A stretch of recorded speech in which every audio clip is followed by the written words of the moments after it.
The U.S. with the China-U.S. diplomatic and security dialogue has gotten underway in the capital, Washington, D.C.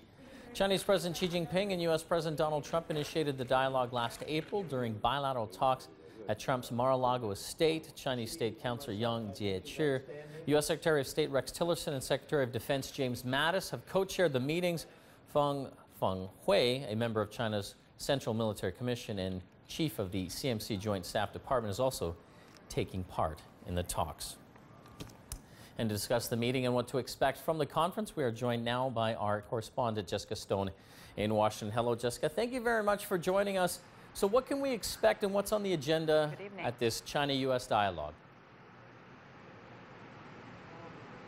Well, as you mentioned, this is, of course, the first deliverable on the April summit between President Xi Jinping and Donald Trump. And the main issue is this: resolving the situation on the Korean Peninsula. That's top of the agenda, according to the U.S. host. Washington is really ready to levy heavier sanctions. Beijing, of course, says it has increased its implementation of existing sanctions and is still pushing for the parties to come back to the six-party talks. You can also expect the South China Sea counterterrorism to come up. And incoming U.S. ambassador, interestingly enough, to China, Terry Branstad, was able to attend the dialogues. He's in Washington this week before heading to Beijing to begin his role there on Friday. Peter?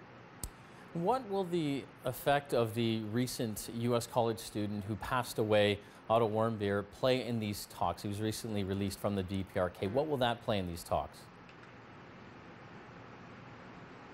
Well, it is certainly upping the pressure on Washington. You know, Otto Warmbier's death has really stirred public anger against Pyongyang here in the United States. And Tuesday afternoon, Trump also signaling that he no longer believes that China is doing enough to pressure Pyongyang to back off its nuclear ambitions. Reading to you now his tweet around 3 o'clock on Tuesday afternoon. While I greatly appreciate the efforts of President Xi and China to help with North Korea, it has not worked out.